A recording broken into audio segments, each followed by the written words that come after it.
BYU Business School who hopes new student who, quote, identifies as a missing person, unquote, receives acceptance letter.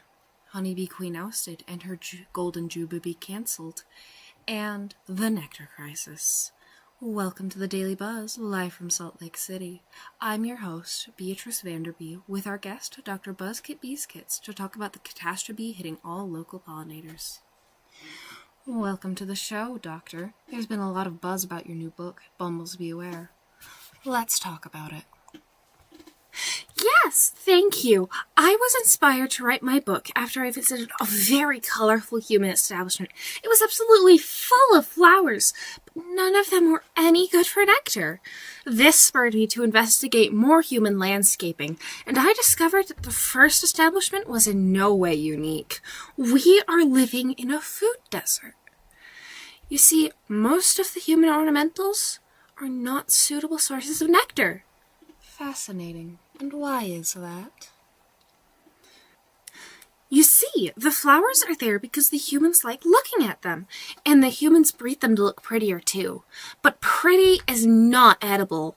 These days, with all the human landscaping around, it's hard to tell which flowers are worth visiting. So I wrote my book to put together a little guide for all my fellow bees. Ah, yes. Now, as much as I'm sure we'd all love to, we don't have time to go through your entire book.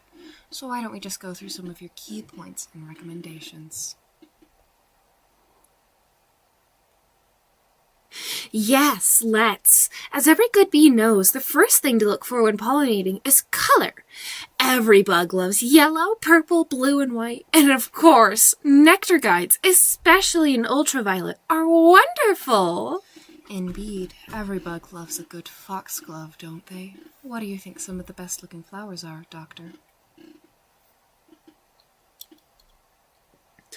Oh, Beatrice, it's hard to pick just a few, but some of my favorites for Utah would have to be bee plant, bee balm, Utah columbine, Rocky Mountain penstemon, arrowleaf balsam root, and blue flax. All of them are just so gorgeous, don't you think? But color is only the first signifier, my comrade, and many of these human-planted flowers use it to deceive. Oh, very interesting. Now, please join us after this break. Feeling glum. Feeling like nobody ever listens to your advice. Well, we have a solution for you. Come to Wiggle Waggle Dance Studio today to stop being a stumblebee. Fresh, modest, pleasant, fruity, flowery. Here at Bior, we have all the scents you need to smell your best. Wow, perfume noises. Many bees are struggling to find food in these trying times, but there is a solution. Come visit the Utah Conservation Garden Park today for a buffet, a buffet. Whoa! Not sponsored. Home decor can't be every bug's strong suit, but with the help of People magazine, it can be yours. Learn the hottest trends in flowers and who likes them. Don't know what a pollen guide is? Or a spur?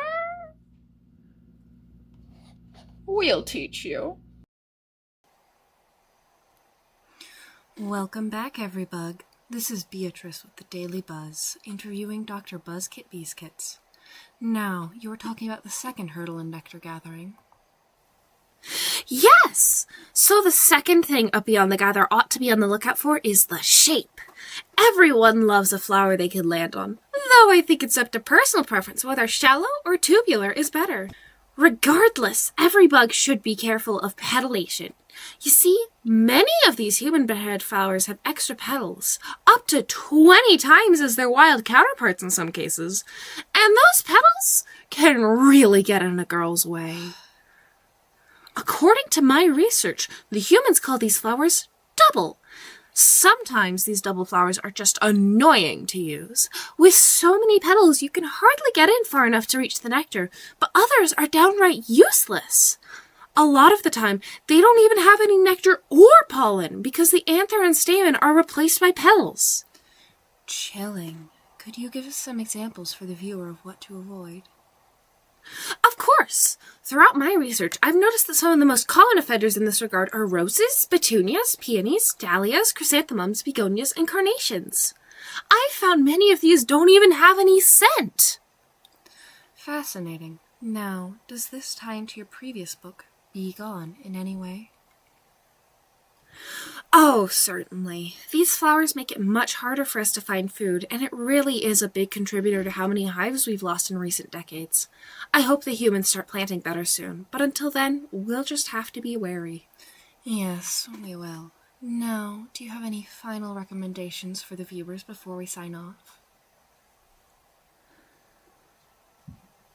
Oh, yes, of course! If you can, avoid gardens. Wild growing plants tend to be a safer bet in my experience. But if you must use human-planted flowers, I'd look for native ones. And I think that concludes my message. Thank you for having me. Bye! Thank you for your time, and goodbye.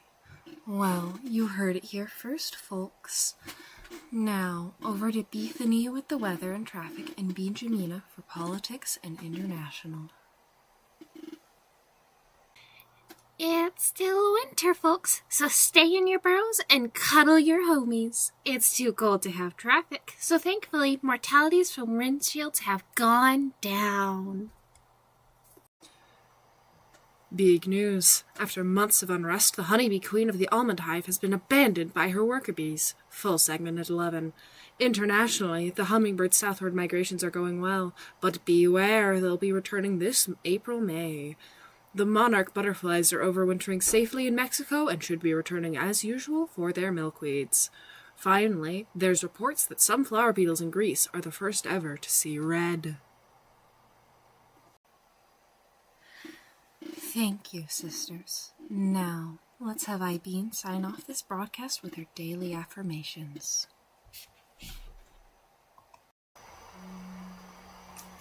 Welcome.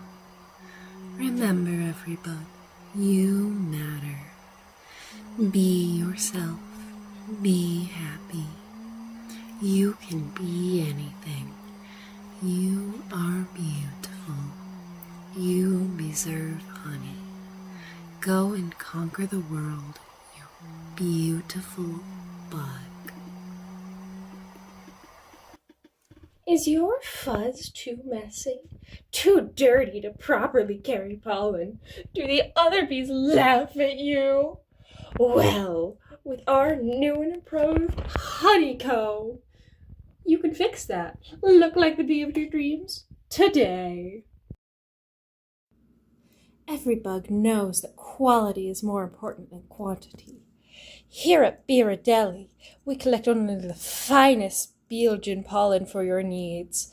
All our pollen is just the right amount of sticky, with only the most delectable scents. Underage drinking can cause serious damage to a developing bee's brain. Make sure to talk to your larvae about the dangers of fermented fruit. Need a place for your larvae to stay over the winter? Come to La Binta, the best bee hotel in Utah. Now with new honeymoon suites. Ba-da-ba-ba-ba!